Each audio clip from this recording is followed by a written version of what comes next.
webinar. We have two esteemed guests, two people I have the pleasure of calling friends, Richard Tubb, who we've been associated for a very long time, and Scott Riley, a friend that I made very recently. So yeah, I don't think I need to do an introduction to both of them, but this is the script, and this is a webinar, so we need to do some kind of an introduction. So Richard, as I said is an IT and a growth expert, and is a dear friend, and he has run his own MSP. He's someone that I think I can speak anything MSP about, right? So I have a doubt, I just ping him, hey Richard, what are your thoughts on this? Hey, what do you think about this new technology that's coming up? What do you think about this trend? And you can be sure that Richard is going to reply with something that's going to blow your mind. So that's Richard for you. And Scott, as I said, I've had the pleasure of listening to him in this Thursday, the nerd show, if I'm not wrong, that happens every Behind Thursday. the Geeks. Behind the Geeks, nerds, I got confused. So yeah, I've been a big fan of your insights, the ones that you share with Pete, Nigel, and everyone. And the best part is he runs an own MSP called Cloud Nexus, one of UK's fastest growing MSPs. And been a big fan of the things that he shares on his podcast, the Behind the Geek show, and stuff like that. I'm super excited to see what he's going to be sharing today. And just for the record, what we're going to be speaking today is what are the next most powerful next-gen cloud tools for MSPs, right? And I promise we're not going to speak about super ops, or maybe towards the end a bit.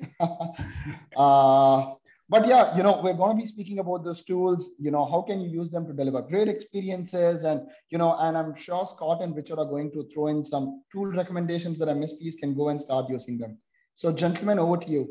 Yeah, absolutely. I think first thing I want to say to everybody watching live, thank you for joining us. I know we've got people all around the world today. And hello to everybody who joins us, Scott and I, on Behind the Geeks as well, every Thursday on YouTube and everywhere else. I can see a few familiar faces in the audience there. To add to the backgrounds that Praveen has very kindly shared. So I used to run a managed service provider business here in the UK. I sold that business like 11 years ago. Now, but what I do on a day-to-day basis is I help business owners like yourself to avoid all of the mistakes that I made along the way, of which there were many, many of them. What we're going to be talking about today, though, is like modern cloud tools and stuff. But interestingly, like one of the areas I want to focus on today, and Scott, I'll jump in with you because you can talk about the cutting edge tools. But for me, it all comes down to automation, doing things faster, better, and cheaper. So what we're going to talk about today is lots of tools that can help you automate, do things faster, do things better, do things cheaper than your competitors to get a competitive advantage there. So many different directions we can go with this. So I want to say to everybody watching, this is not us talking at you. We want to have a conversation with you. So get involved in the chat. Let us know which of the tools are of most interest to you, where the pain points are in your business. And Scott and I and Praveen will explore all the different topics, how to enable you to gain a competitive advantage. But Scott, you're at the cutting edge, my man. You are doing things right at the cutting edge. You are one of the UK's fastest growing MSPs. So let me put you on the spot immediately. What are the tools that you're using that are enabling you to gain, a competitive advantage? Oh, that is a huge question. Pick one, because there's probably about 30 you could mention. Yeah. Well, so if I could just add context, I guess we're a very small team. We're a very lean MSP. And in order to do that, we have to use a lot of automation tools, a lot of things that tie different things together, and we'll come to those. But it's really important for me, and my mission as the founder of Cloud Nexus is to make myself useless in my own company. That is my mission, because a lot of people who start an MSP end up just getting embroiled in the day-to-day work, and they just can't escape from it because there's always things that depend on you. And so I've set out, and we're 2.5 years old now, but I've set out with this mission of making myself useless in my own company. And so there's so many tools that I've come across to do that. Now, if I think about some of the first things that really started to just fall on me as the player manager of the team, it was quoting. It was getting quotes out to customers. Yeah. And so it would always fall to me because I had access to the finance system and I had access to our proposal writing tool. And so it ended up just being me all the time. So a guy wanted to quote for 2 days of professional services. Oh, Scott, could you make a quote for this? Yeah. When I'm not doing everything else, I'll make a quote. And so we very quickly invested, in our case, in a tool called Proposify. But I know there are some other great tools out there, like Nifty, even Zomentum has got some great tools. And you guys might already have some tools. If you're a part of like the ConnectWise community, you might have some sales tools in there. And I don't know, Praveen, I'm not trying to do shameless plugs, but I don't know if there's a nice sales module built into SuperOps. So it's in the pipeline. I'm just going to borrow the words of our product team. So it's on the pipeline. Perfect. And, just to quickly add on, Scott. So I'm just pasting an article on the chat about firing yourself. There's this beautiful article about giving away your Lego blocks on the first round, where the biggest, easiest path to grow is giving away your Lego blocks and letting other people take on your responsibilities, so that you focus on the next challenge. I just saw that link. Yeah, no, that's perfect. Thank you.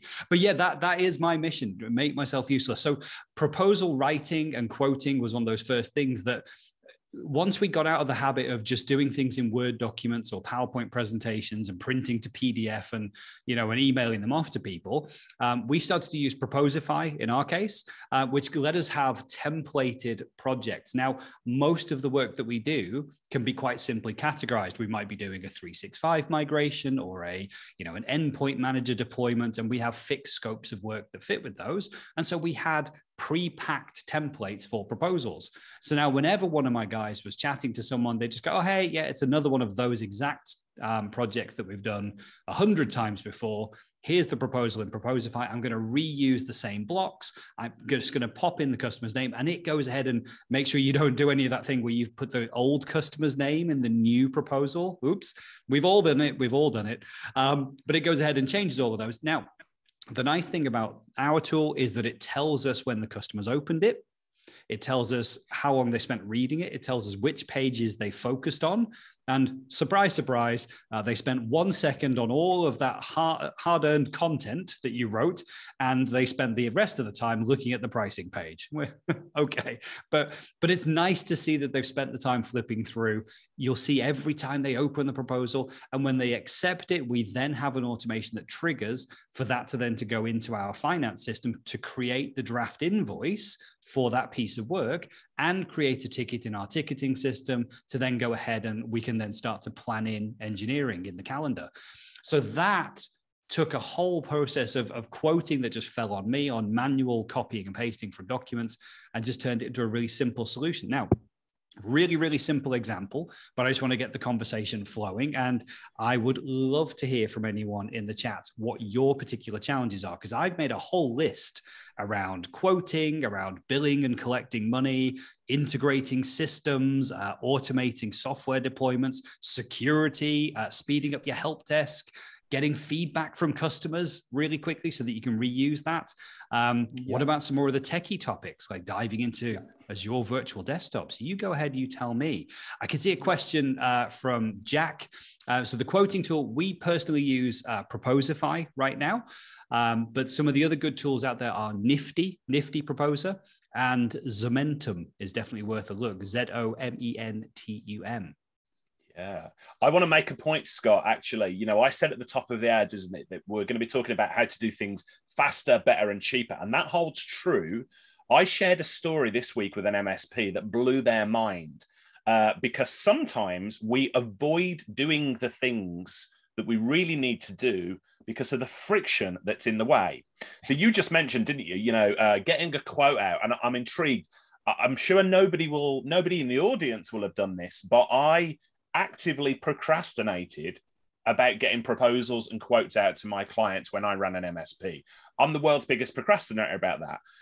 I can even tell you a story about how one time I chose to clean the office toilet rather than write a proposal because I was just trying to find anything that would, be, I can't do the proposal just yet because of this. Now, there was some head trash built up there. There was some friction in the way of me doing it. But what an automation tool putting that in place, making it super easy for you to do the job, reduces the friction and means the work gets done and you grow your business. So I'm publicly going out there and saying, I would rather clean a toilet than do a proposal. So if anybody in the audience is like, oh, I've got proposals to do, don't worry about it. Look to use automation, look to use templated formulas for doing this type of work, because you're not alone in procrastinating instead of getting on and doing the real work that you need to do to grow the business. There you go, Scott. I've shamed myself in front of the public yet again. Well, I think your point's really valid as well, because we do put things off all the time, or something else is always more important, or when it falls on like one person who's doing the proposals and the other guys can't, it falls in between everything else that you have to do. And one of the reasons that I really like, packaging things up is because it packaged up our projects and our offerings and the scope of work. So we would always do the same things over and over again. Now, when we then put that proposal together, there is a section at the top where we actually free write. Hi, Mr. Customer, it was great to speak to you and hear about your challenges at name of company. Here's what I think you told us. Here's how I think we can help. And then the rest of the proposal is boilerplate for that project. Now, we're able to turn that around like just after the phone call. We've just had the phone call. It's great to meet you. We've written the little intro paragraph, and then this entire presentation goes across. And what's really good about that is that it shows to the customer straight away, it builds trust. We're not running away and going, Dave, how long do you think it's going to take to do that? Oh, I don't know, 2 weeks, maybe 2.5 weeks. I don't know. Let's say 2.5 weeks. None of that happens. None of the time taken to figure out how to do this stuff. We've got a package proposal, and it immediately says to the client, they know what they're doing. They've done it before. All of this stuff is ready to go. The scope of works is there. I only spoke to them half an hour ago. They clearly do this all the time. And that then builds the trust in when the price is at the end. Well, they obviously do this all the time because look, it's all written out. They listen to us. They know how to fix it. And yeah, it just builds that trust straight away when proposals come back to them really quickly, really well formatted, really well written. And the beauty is you've only written it once. You don't have to write it every time. Yeah. So I think if I'm capturing the, let's say the overall emotion, right? It's more about, hey, just look at your own processes. Think about things that you're procrastinating the most, or, things that are taking a lot of your time or sucking up a lot of the resources or mental space. Just see if you can automate that with the tool. So in both Richard and Scott's case, it was, the quoting tool. So, you introduced something like a Proposify or a Zoom or a quoting tool, basically, that eases your job, right? Yeah. So awesome. So, what about the next tool? So maybe I'm just going to modify Richard's first question, right? So he asked about the top tool. I'm going to ask you for the top 3 tools that are easing your time. So apart from coding, what else are you using in your MSP?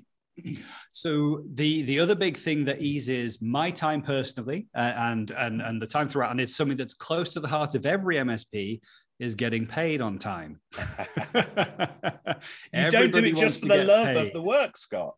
No, I don't. No, funnily enough, okay, we want to make money. So we use a collection of tools to do that. And most people will have a back-end finance system. We personally use Xero as our back-end finance system, which is great. But we then have a collection of tools that we've wrapped around it to make life easier. So if I think that we have Go Cardless, which should be fairly universal, we use that for collecting the direct debit payments. But because it's completely integrated with Xero, we go ahead and we send the invoice. We then collect the direct debit. We then reconcile the direct debit with the invoice, and then it's all married up in the banking system. And no one does that anymore. That used to be a manual reconciliation process that happened all the time. We've since started doing an online training academy that we have, that people have access to, and we take credit cards through there.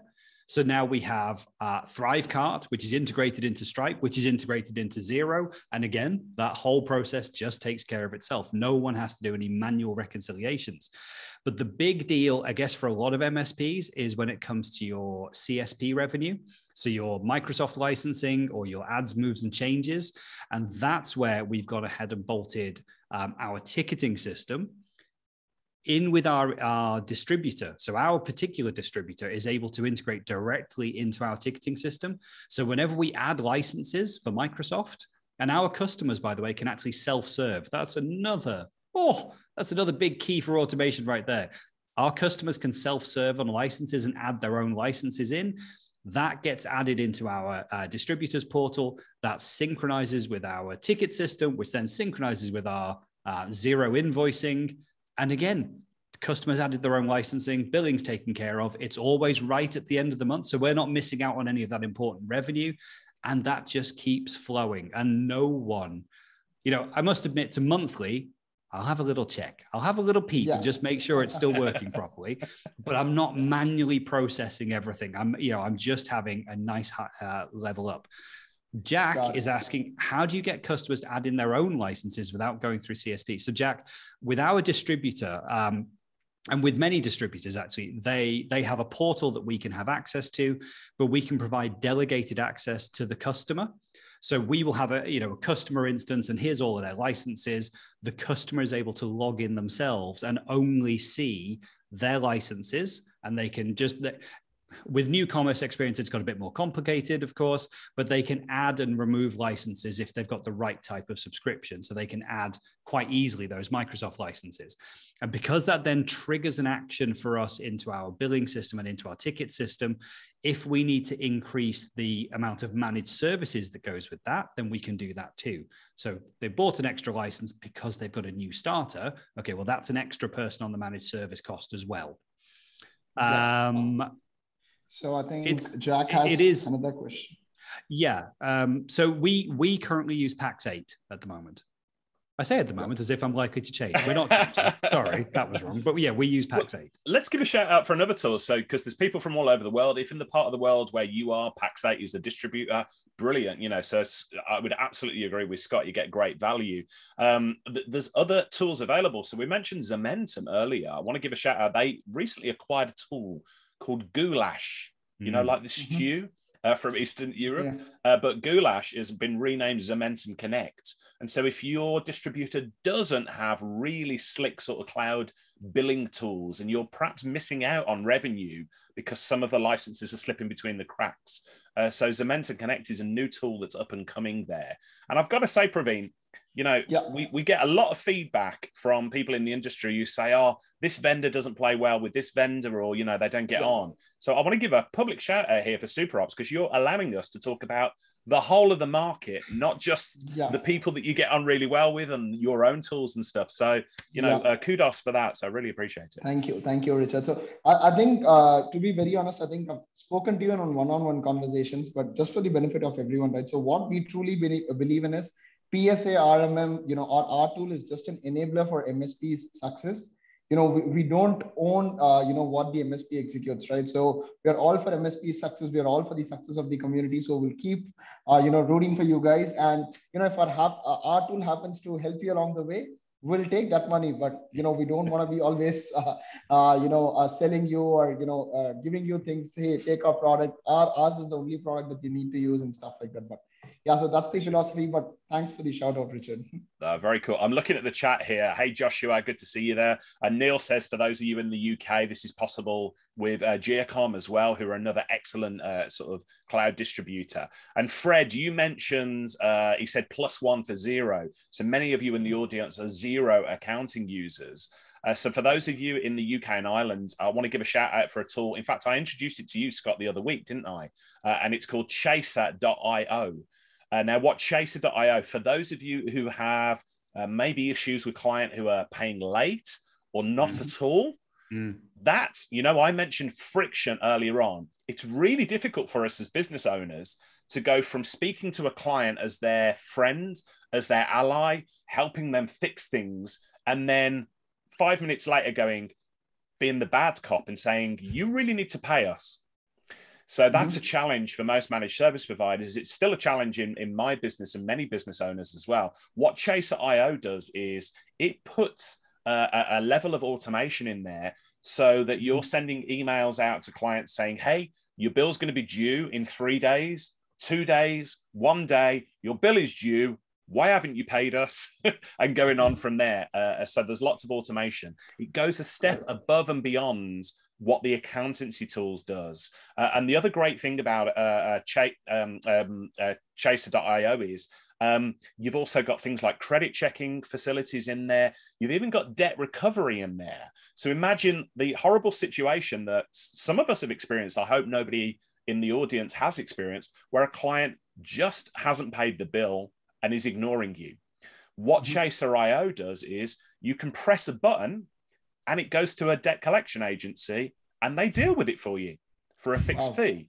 So for me, that's a really difficult thing. Scott, have you had that same issue where it's like, oh, they're just not paying us, but I really don't want to be nasty to them? You don't want to be the bad guy. You don't want to be the bad guy. So again, automation that just removes that friction there. So for those of you in the UK and Ireland, Chaser.io is a really cool tool that integrates with Xero and QuickBooks and other platforms like that.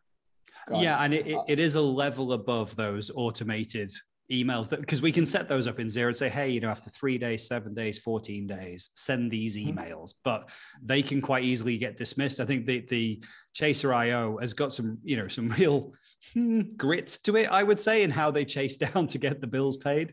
So it's really good. Scott, would you mind just, or Scott or Richard, would you mind just typing that out for the benefit of our audience so that, you know, they end up going to the correct website?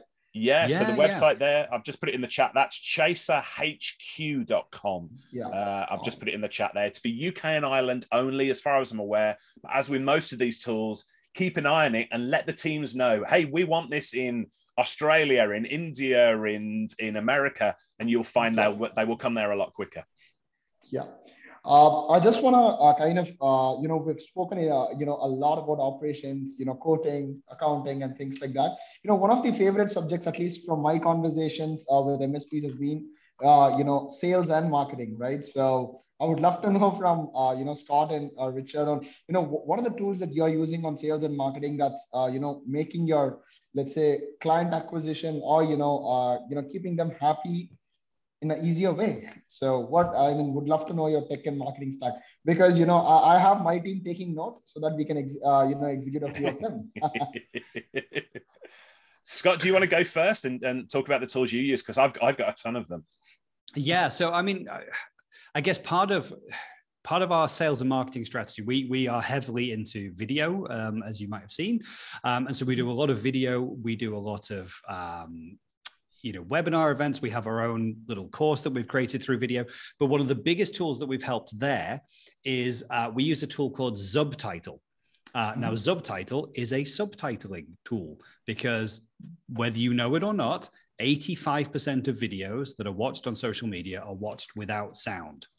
Okay. And so we make sure that whenever we put a piece of content out, I mean, on YouTube, it's easy because we have the captions, but we post to LinkedIn and to other channels. LinkedIn is obviously our big stomping ground because we are an MSP. We want to catch other people at the right time and showcase that we can help with their pain. So if they're just scrolling through the feed and our video auto plays because we've natively uploaded it to LinkedIn, if you're posting your YouTube videos to LinkedIn, please don't do that. Post a video to LinkedIn natively because it will autoplay as they're scrolling past. And then we use Subtitle to do the titles underneath. It's also very helpful because one of my team has quite a strong Yorkshire accent, which is quite local to here. And sometimes he can be misunderstood. And so we use Subtitle to get really nice, clear titles. But as they're scrolling through, they'll stop and they'll read, and they'll actually read along to your video. So Subtitle's been a big game changer for us in terms of engagement. And that is how we drive more leads and more opportunities for people to come and talk to us. Also, that whole video piece is a great way to put a human face on our business. I'm sorry that it's this face, but it puts a human face on our business. And you know, you like to work with clients who like you know, we're all attracted to work with clients that, you know, who kind of share our values and we know that we could get along with. You know, you just have to meet Praveen and go, we're going to get along just fine. This is going to be great. It's that feeling that we're able to get across in video. So getting those videos out there, using Subtitle, using planning tools like Hootsuite or Buffer so that we get those scheduled at the right time. That's how we're getting engagement back and getting sales back. My other favorite one, I think there would be Customer Thermometer, Richard, because getting feedback from your existing clients is a great way to generate sales for new prospects. And if you're not getting enough, positive comments, positive feedback, you're not having enough time to go and get full testimonials, Customer Thermometer is a fantastic little tool that will go on the bottom of emails, it will go on the bottom of service tickets, and it's literally, 4 smiley faces. How did we do today? Super smiley face, super sad face, everything in between. Okay. And it takes 2 seconds for a customer to go, yeah, super happy face. Now, if they want, there's an option for them to then put a comment in there. And what I've seen the really smart MSPs doing, not me, but the really smart MSPs have automated the process where when they get like a really top level, super smiley face and a comment, they're automating that to drop onto a landing page on their website, to drop into Teams, to let their entire team know, hey guys, we just got this awesome piece of feedback from this client. And then the whole team feels like, oh, hey, that's great. But it just creates this awareness. We're capturing the feedback from the customers in really simple ways. But can you imagine, when we go and book a hotel and then you look underneath on TripAdvisor or Booking or wherever you're going, and you see all the 5-star reviews and you're like, you know what? This place looks pretty great. When I look at those smart MSPs, at the bottom of their webpage, it's like 4 minutes ago, customer this said, wow, what an awesome job, 5 stars. 3 minutes ago, customer this said this, wow. And I'm like, those guys are on it. Yeah, I'm not there. But, if I look at it and I go, there's a top tip for people watching. If you can build that into your ticketing system and get it integrated into your webpage, and you're getting people to land on that webpage, they're going to see constant social proof that you guys are doing an awesome job. Yeah. Awesome. So I would like to, pitch in with a certain tool that we use, for our outbound sales engine, which is called the Video Ask. Again, as Richard said, for a long time, we've been people who procrastinated a lot to, start an outbound engine. We were so shy. We weren't sure how to go about it. But looking back, we thought, okay, hey, the problem is not with the outbound engine itself, but it's the process of doing the outbound engine, right? So we got this tool called Video Ask by Typeform. So what we do is, we record a video message. Let's say I'm sending it to Scott. I say, hey, Scott, I see that you're running an MSP. These are your problems. Maybe, try our PSA RMM tool. And the best part about this is, as a respondent, you can, respond with a video. Right. So it's that simple. You can embed them on emails, you can embed them on LinkedIn and things like that. So, that's a tool that it's just like I open my laptop, record a message, send it to our, people who we want to target. So it kind of 2x or 3x our outbound engine. So that's a tool recommendation from my end.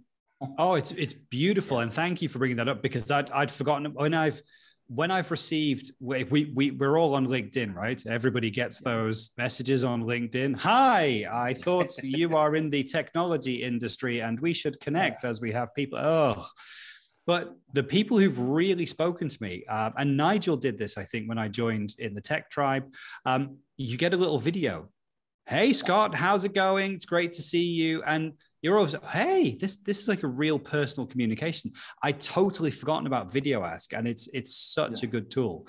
But I just love that whole thing. We also use, occasionally we use Loom as well to reach out to people. Another great way of just putting a bit of video into, speaking to people. I actually used it as part of a recruitment process. And so I was trying to hire someone who was they were very happy in their job. And I think we had a great opportunity for them. And so I just sat and I did a little video, just talking to them directly. We'd had some phone calls, but I just wanted to lay out all my thoughts.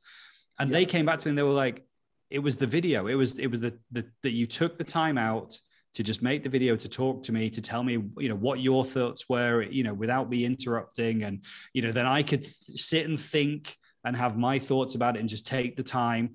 And just that little two-way bit of interaction with the video, absolutely amazing. And they decided to join the team, and happy days. So it's not just a great way to engage customers, but a great way to engage staff as well. Absolutely. So personally, I use Loom for asynchronous communication because, COVID and all that stuff, we were working remotely. So if someone is asking me, hey, what's your thought on the landing page? I quickly record a Loom video and send it across to them, because it's so hard to jump on Zoom, explain to them. So I'm a strong proponent of, asynchronous communication. And Loom was a big enabler for me on that front. Yeah, we used a tool called Vidyard. So something Scott said really sort of caught my attention there. The idea that it just sort of stands out when you do video. So again, everybody watching today or watching on the replay, if you're not using video, why not? Now, I know it's uncomfortable and you're like, oh yeah, Scott, Praveen, Richard, they're always sitting on camera doing these things. We're not. We had to learn, how to do this. So one of the things Vidyard is, it's video messaging. It's a free tool that you can use. There's paid versions as well. And instead of writing an email to somebody, I literally just fire up the camera and say, hi, Richard here, and chat to them. And, I've said this before about the MSP industry. It is remarkably easy to be remarkable. And what I mean by that is the things that will make you stand out from the crowd, hardly anybody does. And video messaging has been around for quite some time. It's free, it's easy to do, but hardly anybody is doing it. So I challenge you, I've put in the chat there the link to Vidyard. Send me a video message to get started. Let us know what you think about this webinar there, and I will reply to every single message that I get from there. But it's just such a powerful way to stand out from the crowd. Yep. Awesome. So I'm just going to take a moment to, speak about, the exciting meetup. I know you, Scott, and Richard, the three of us were discussing. So for the benefit of everyone, Super Ops, we're doing a small meetup in London. So I'm just going to launch a small poll asking people if you're in the UK or in the London, I would love to see you folks. Richard is keynoting our, the meetup that we are doing there. We couldn't have Scott. He's down in Bristol, if I'm not wrong, Scott. Yes, yeah. I'm already speaking at a different event, but I'm going to catch you guys that week while you're here, so it's going to be awesome. Yes. So here's a poll about the event. So it's on May 17th between 12 and 6 p.m. There's going to be some beers in the house. There's going to be some banter. Obviously, Richard's keynote. There's going to be Paul Green who's joining us. So a couple of them. So just quickly, I'll take a minute to run this poll and then we'll continue our discussion. I wonder how many people from outside the UK are looking at this now and like, I'm waiting for the chat to light up with, when are you coming to our country? When are you doing it in our part of the world? But yeah, I'm looking forward to seeing everyone in London, May 17th. Praveen, while we're waiting for the responses, I've been meeting up with MSPs all this week in the north of the country and sort of mentioning the word has started getting out about that event as well. So I think we're going to see quite a lot of UK MSPs at the event. So I'm looking forward. Yes, the venue can host up to 70 people.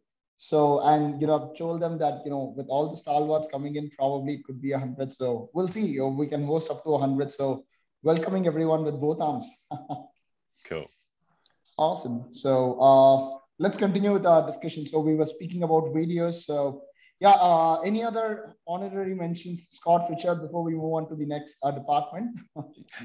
So of course you need a good mail ticket, but I'll keep this brief because I know Richard has a huge amount of things to jump in here. But you also made me think, Praveen, of course, about how we get these messages out on a regular basis. And so we use a tool called ActiveCampaign, which is obviously our email automation platform. We can set up, various chains in there. So when a new client joins, we can put them into an email sequence to make sure that we consistently, tell them the things we want to know. Hey, this is how you get in touch with support. Hey, it's so great to see you. Hey, here's how you can, self-provision your own licenses. And we just have that nice little chain of conversation going on. So they really feel like they're being welcomed in. We also have a nice little shock and awe package that we're sending out to people, which is like our little welcome package. But using ActiveCampaign is our nice way to digitally reach out to people as well and just keep them really connected to us, because it can be a very odd time post contract being signed and you're going in and doing your first kind of audits and having a look around and getting to know people. It's just nice that we have that consistency built in. But the great thing again is we can chop it down into different categories. So a client can be in the licensing category, they might be in the managed service category, they might be a professional services, they might use Microsoft Power BI. So we put them in different categories so that we send them relevant pieces of information at the right time. But of course, it's a great tool to use. There are many others. I'm sure, Richard, you've got some ideas. But I just think it's really important, if you're not using an email automation tool like that, that you should consider doing one, just for keeping everybody up to date, because it's so much easier to hold on to customers than it is to find new ones and to generate new opportunities. So it's a great chance for you as well in your newsletter to say, hey, we've launched a new service. Hey, we've partnered with a new vendor. Hey, we now have new things that might be useful. And just to keep people informed, because the customer that you got a year ago and the customer that you signed up last week, you probably have a different offering in there somewhere now. You've probably added something because the MSP space moves so fast. Have you had a chance to go back to those other customers and say, hey, do you know, by the way, we now, include password managers, or we now have some cybersecurity awareness training. So it's always nice just to keep everyone informed. Yeah. I think one tool that I want to mention is, I use it a lot in the personal front as well.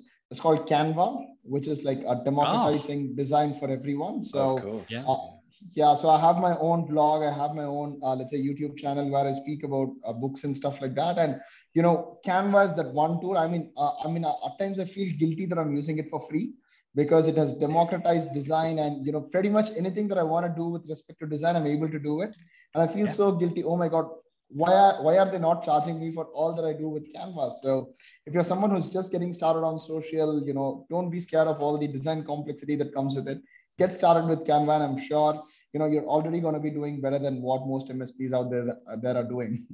I want to give a shout out actually for Canva. So one of my team, Claire Jenks, who Praveen, you know very well, you've become friends with. So Claire Jenks introduced me to Canva, and like you, it's an incredible tool, and you're like, what? It's for free. So if anybody watching this, needs some help getting started with Canva, Claire Jenks' website, clairejenks.co.uk, I believe she's got a Canva training course on there that she gives away to people as well, on loads of tips and things. So yeah, definitely go and check that out. Scott, I wanted to pick on something you said as well about ActiveCampaign. Love that tool. We're fairly new to ActiveCampaign. We've only been using it for about a year or so. We used MailChimp before that. There's other tools out there like MailerLite and so many other email platforms. But to add to what you said, the really important part here is, instead of just sending emails out to everyone in one go, and we all get too many emails, don't we? So we want to make sure that the emails that we're sending that are landing in prospects, clients, partners, whoever inbox it might be, is relevant to them. So the reason we moved to ActiveCampaign is for the reason Scott mentioned, because they are really good at segmenting. And one thing that people don't realize about ActiveCampaign is, as well as manually segmenting, so you could say, this is a prospect, this is a customer, this is a supplier, and so on. ActiveCampaign can automatically segment for you. So let me give you an example here. So you send out an email newsletter every week, and you include articles about cybersecurity, about backup and disaster recovery, and about managed services. What ActiveCampaign can do is it can look at the links that people are clicking on and then segment them accordingly. So let's say I send my email out, and every week Scott clicks on the cybersecurity links. After 3-4 weeks, and you can set ActiveCampaign up for this, it would then tag Scott as somebody who's really interested in cybersecurity. So then the next time we're doing a campaign around cybersecurity, we can send it directly to the people who have been segmented cybersecurity, because we know, or we're pretty sure, that they're interested in that as well. Super powerful. So again, it's remarkably easy to be remarkable.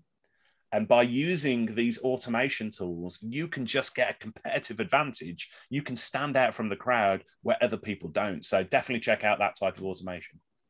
Can I give you a great example of how we're using automation and ActiveCampaign? So we recently launched a subscription platform where you can join one of our online training courses that we have. Now, we currently use, I think, 5 or 6 different systems for that to work. So we have the platform that has the content in it. We have the website where you can go and buy the content to get access to the platform. That has a connection to Thrivecart and a connection to Stripe. And we have ActiveCampaign, and we also use Typeform to collect form responses. So when you go onto the website, you'll check out through a Thrivecart cart, which will then go to Stripe to do the credit card payment and the subscription, which will then trigger an action using Zapier. So we use Zapier to string all this together. It'll then trigger an action through Zapier to create the user inside our learning platform. That will then add them to an email campaign inside Active Campaign to say, hey, these guys are members of the training course. We'll send out their first email that says, hey, thanks for joining. Is there anyone else you'd love to get access to the course because it's all included in your monthly subscription? That sends them a link to a type form where they can just add new users. So they can add as many people as they like. They fill in the form as many times as they want. Every time they do that, it triggers an action through Zapier to create the accounts inside our learning platform. And so from someone going onto the website to sign up, to get their account, to get added to the email system, to receive all the emails, to add new users, we're doing nothing. We do nothing in that process. And it's so much that I had to draw it out in a flow chart to go, which system, which does it, which automation. And we were nailing out saying, right, this piece isn't automated. This bit's still manual. How do we automate that process? And it was using great tools like Zapier to go, well, you know, if we trigger this and if we tag it in Active Campaign, we can pick up in Active Campaign anyone who's tagged like this. Cool. Now I've got a trigger. Now I've got another action. And it was a case of drawing out that entire flow of 6 or 7 different systems and going, how can we take people out of the equation? Because that platform, you know, appeals to people in the United States, in Australia, in the UK, and we can't be awake 24 hours a day just creating accounts for people and, you know, changing credit card numbers if they need to update their billing. So we use that to tie the whole thing together. And now it just runs. And again, I might have a little peep, I'll be honest, every now and then. Is it doing what it's supposed to be doing? But because we've automated it all with these tools, Zapier, if you're not familiar with it, is a fantastic tool. You might be familiar with things like Power Automate, which is probably the Microsoft-y equivalent, right? You can trigger actions, you can connect to anything that's kind of got a HTTP endpoint. But Zapier's got lots and lots of very specific integrations with many of the applications that we as MSPs use. And so it's got all these custom applications, custom integrations. So when something happens, or when a tags app happened, or a charge has occurred through Stripe, it knows and it's triggered instantly. And the best part is, of all the integrations that we've managed to use there, we're still within the free pricing plan on Zapier. Wow. So I'm like, this is even better. We don't have to pay anything for all these things to be tied together. So I'm a huge automation fan. It really does make a difference. And so again, if you're thinking, you know, maybe you don't want customer thermometer, but you still want to, every time you get a ticket closure, send out an email to your client to say, hey, how did we do, through a different, you know, collect a response through a type form and then have that form emailed back to someone. You could do that with an automation. Just get that process in place, because again, I think as MSPs, we can be a bit lax on getting the positive feedback and striking while the iron's hot, and just anything we can do to smooth out those wrinkles, automate those manual steps is going to make a huge difference. And Richard, as you keep saying, most other MSPs won't do it. No. So if you can take the time out, you will be leapfrogging people. Absolutely. Yeah. Absolutely. So, you know, I'm thinking like probably we have like 10, 15 minutes to go. So we'll open it up to the audience to see if they have something to, you know, is there any other department or any other specific use case they want us to cover? Yeah. While we're waiting for that, and just some preamble, I want to give a shout out here for a technology that you might not be aware of, but you are going to hear loads about over the years to come. And it's called Robotic Process Automation, RPA. If you're aware of it, you'll know what I'm talking about. If you are not, it's very little to do with robots. So don't think Robbie the robot walking around serving you tea and things like that. But Robotic Process Automation, RPA, is a technology that basically can do things faster, better, and cheaper than humans, but can also automate tools that previously may not have been able to be automated. So Scott mentioned Zapier. You've got tools like If This, Then That. What RPA tools do is they basically look at the screen and look at what's going on. And if somebody, let's just say somebody's got a very old-fashioned line of business application or something along those lines that cannot integrate with your modern software, what an RPA tool can do is have a look and see what's on the screen. And when somebody clicks in certain places and puts certain information in, it will grab that information, and it will move it across to another piece of software. So some of you who are perhaps been in the industry as long as I have, I'm not going to say old, experienced with a lot of wisdom, we might remember this as macros. But RPA is much, much wider and much bigger than that. So anybody watching this, if you've got clients who have got old legacy a line of business applications, tools that perhaps don't integrate well with modern tools, or you see your clients doing something manually. I've seen this as well, where clients have got an order come through on a certain screen, and then somebody sits with a pen and paper and writes it down and then goes to another screen and types the order in somewhere else. It's like, that's crazy. So you'll see robotic process automation, RPA, will grab the content from one and move it across to the other. So we could probably do a whole webinar around this, but I'll just wanted to give you a tip. If you go away from today's webinar and just look at one thing, do a quick Google search on RPA and prepare to have your mind blown with all the different things. Have you come across this yet, Scott? Yeah, absolutely. So we would actually use something like an Azure Logic app. So actually using the Azure platform, you can build Logic apps, and it's got this really nice drag and drop style interface. So you can have, again, you can have HTTP endpoints, you can have a connector into a system, and you basically say, look, when a piece of information comes in here, I want you to grab it. I want you to change it maybe because it needs to be in a slightly different format, and then I want you to post it into that system over there. And so it's a great way for keeping data synchronized. But if it has to go through a little transformation first, take it from here, wiggle it around a little bit, put it over there. So simple example, our learning platform has people's names as full name in one box, but ActiveCampaign wants everyone as first name, last name. So we need a little process that goes over there, grabs the full name, splits it into two, or looks out for double-barreled surnames, but splits it into two and then pops it into ActiveCampaign as first name, second name. Perfect piece of robotic process automation, perfect little logic app. It's the same every time. You would do it in an Excel macro in seconds, but you can't have someone sat there going, well, today my job, Richard, is to go and grab all the names out of there and split them into first name, second name. Who wants that job? Perfect little job for a robot. Absolutely. Yeah. I can see Richard has asked, does anyone have a favorite tool for forms like Contact Us? Oh, yeah. I've got two, so I'll go quickly. My first one would be Typeform, which I mentioned earlier. You can do embeddable versions of those into your web page. And that way I can then trigger an action with Zapier. So when someone fills in the form, do something with it. My other one, though, is that actually on our way of Contact Us, we've just revamped the website. And so every single sort of get in touch box actually takes you to a Calendly page. So it's embedded Calendly. And so instead of Contact Us, it's actually book a call. So it's booking a call, and it's integrated with Teams as well. So they are booking a Teams call in my diary at the moment. And it's got, 30-minute chat. Here's when I'm available, book in a 30-minute chat. And again, it feels so much more personal than filling in a Contact Us form.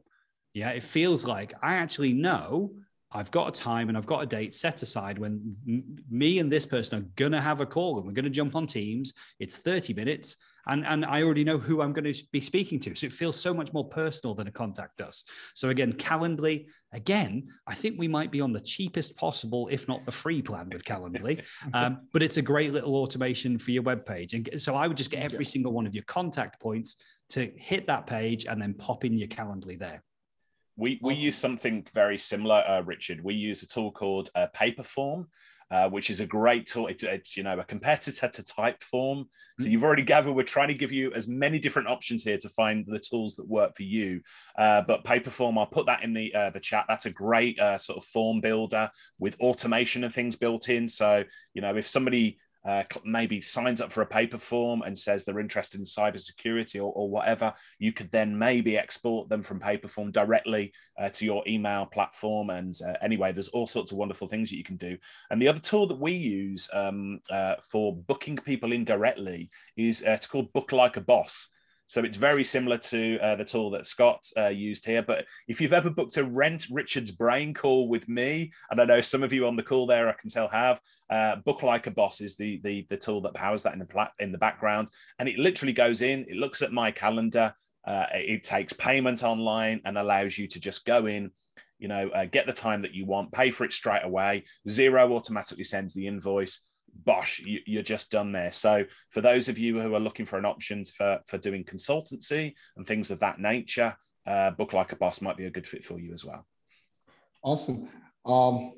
Yeah. So this thing is, I was just kind of running through my notes to see how many tools you have mentioned. So we've kind of mentioned 23 tools across, the last 45 minutes, across categories, across, managing accounts. There is some on customer, customer sentiments. There's some on video, subtitling.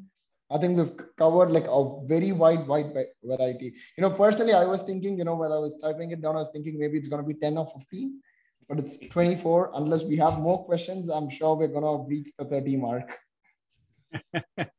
Well, hopefully we delivered, because we wanted to just sort of give some great examples of actual tools that we use every day to make business easier. I know there's a lot of I immediately think of a lot of technical tools, things like we use, autopilot these days. Instead of using gold imaging for laptops, we use autopilot.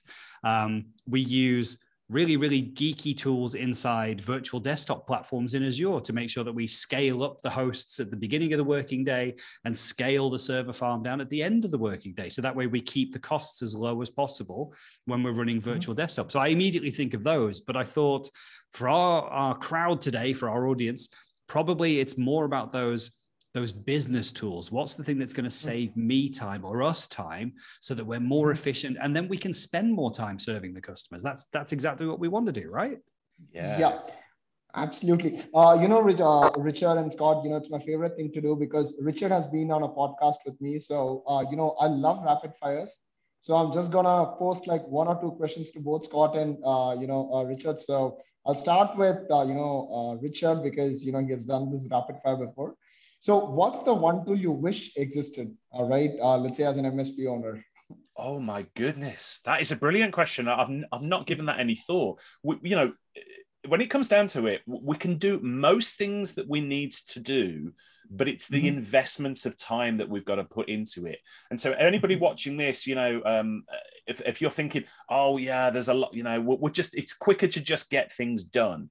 These tools are an investment of time. So if you can just invest the time in them, you will get the returns again and again and again. So in answer to your question, Praveen, if there was one tool out there that doesn't exist at the moment, I think it would be something that pointed me towards a tool that can automate something for me.